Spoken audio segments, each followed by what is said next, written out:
On est monté tout au nord du Yunnan pour 3 jours de randonnée dans les gorges du Saut du Tigre qui sont parmi les gorges les plus profondes du monde.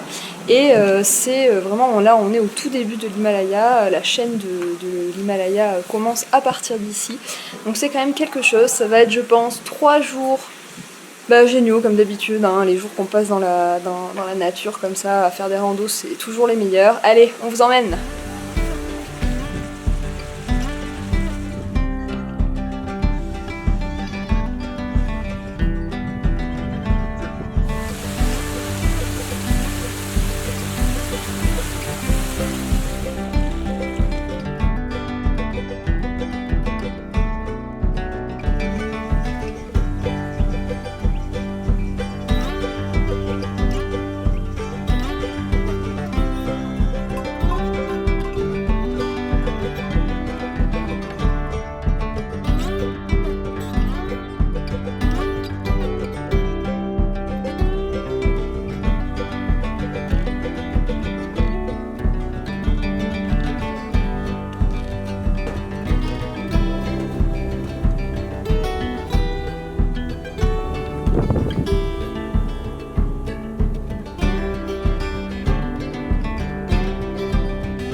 Les gorges du Saut du Tigre, c'est fini. C'était, comme vous avez pu le voir, absolument splendide. Maintenant, on est descendu tout au sud du Yunnan. On a fait pas mal de chemin. Hein. On a pris donc des gorges du Saut du Tigre jusqu'à Lijiang, un bus qui a duré 3 heures environ. Ensuite, on a pris un train couchette jusqu'à Kunming d'environ 9 heures. Et puis ensuite, on a pris un bus pour aller de Kunming jusqu'à là où nous sommes en ce moment. Bon, du coup, David a pris la caméra, puisque je ne vous ai pas raconté, mais ça c'est encore la faute de David, hein. Il a oublié la petite caméra de vlog dans notre restaurant préféré à Lijiang. On est revenu le chercher 2 jours après en se disant que c'était foutu, et pourtant il était toujours là. Le problème, c'est qu'entre temps, la jardinière était passée par là et avait arrosé l'ensemble des plantes à côté desquelles l'appareil se trouvait. Et donc, il a pris une petite douche et aujourd'hui, en tout cas, il ne fonctionne plus. Voilà, donc on se retrouve avec notre gros appareil photo qui est très très lourd et que j'ai du mal à porter à bout de bras. Donc voilà pourquoi David est ici présent en train de tenir la caméra et que moi j'ai mes 2 mains libres. Je vous disais donc qu'on vient d'arriver dans la région de Yuanyang où vous avez des rizières immenses, vraiment qui s'étendent mais sur des kilomètres et des kilomètres. C'est extraordinaire, c'est plein de couleurs, enfin c'est magnifique. Et donc là on vient d'arriver, enfin on est arrivé hier et rien que ce qu'on a pu voir à travers la fenêtre du bus quand on est arrivé, mais c'est splendide. Donc je pense que ces prochains jours on va voir pas mal de jolies choses.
Vertok.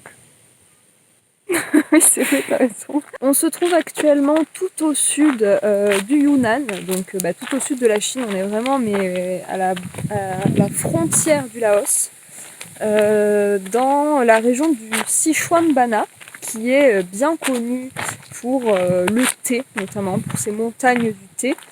Et là, on est vraiment parti se perdre dans un petit village qui s'appelle le village de Huaca.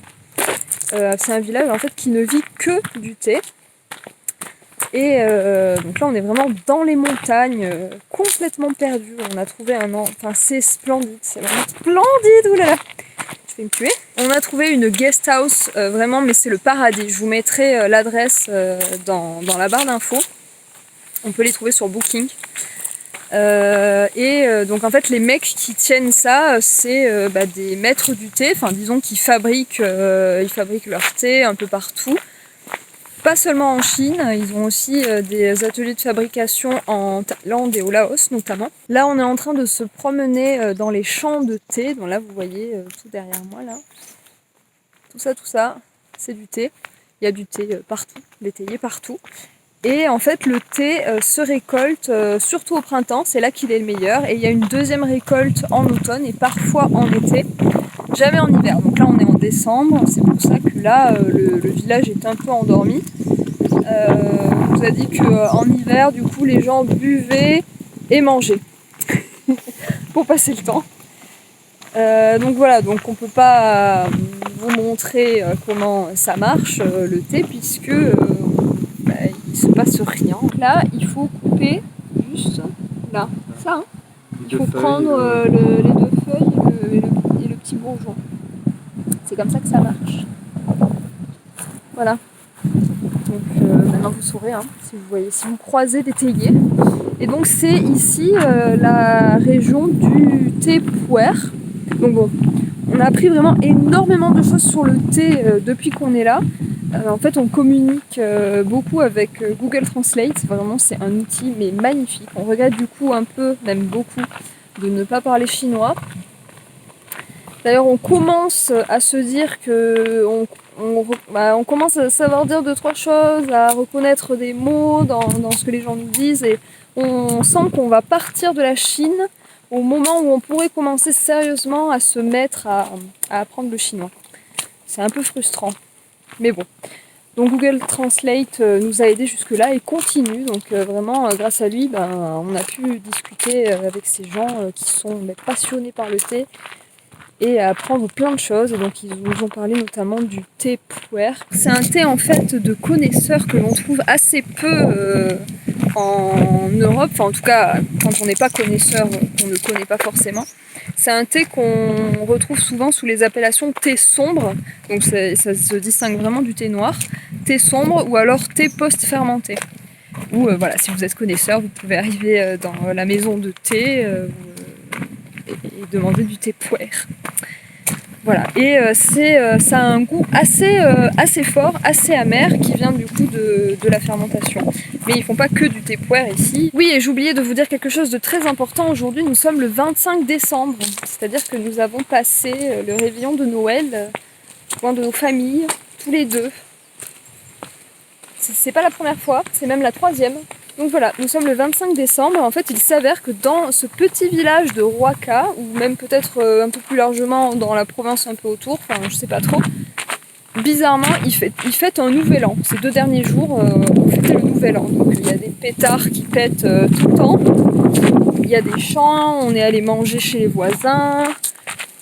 Et donc tant mieux finalement parce que on a fait un petit peu la fête nous aussi pour Noël. Donc du coup on a eu droit à de belles soirées autour du feu avec des chants en chinois, de la guitare, des petits tambours, etc. C'était très sympa. Je vous mets des images ici.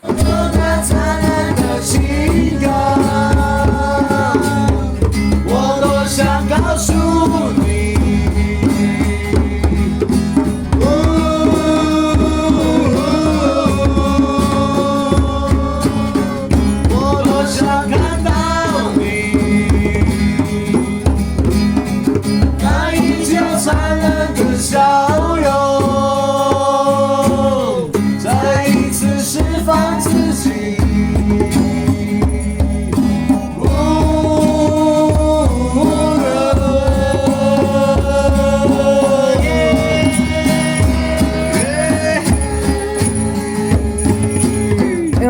aussi fait de très très bonnes dégustations de thé, justement, pendant qu'on nous expliquait tout ça, qu'on nous transmettait ce savoir. Et ben, on a dégusté de très très bons thés. On a appris de nouveau que le thé c'était un véritable art de vivre. On avait déjà deviné, on nous l'avait déjà dit au travers des différentes rencontres qu'on a pu faire avec des Chinois amateurs de thé jusqu'à présent, mais là c'est vraiment l'apogée de la connaissance et de l'observation. C'est vraiment une expérience fabuleuse. Et donc on est vraiment super reconnaissant d'avoir trouvé cette adresse et puis de passer là nos derniers jours en Chine, puisqu'il va falloir qu'on parte au Laos après ça, notre visa prenant fin incessamment sous peu. J'espère donc que vous avez aimé passer avec nous ces 4 mois en Chine.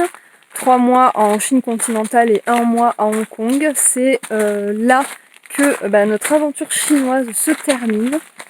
Il fallait bien que ça prenne fin à un moment. On va continuer du coup à descendre dans le sud pour explorer l'Asie du Sud-Est. C'est donc là aussi que mon vlog se termine. N'hésitez pas à le liker s'il vous a plu. N'hésitez pas à vous abonner à la chaîne si ce n'est pas encore fait pour venir avec nous découvrir l'Asie du Sud-Est. Et en attendant une prochaine vidéo, on vous fait de gros bisous.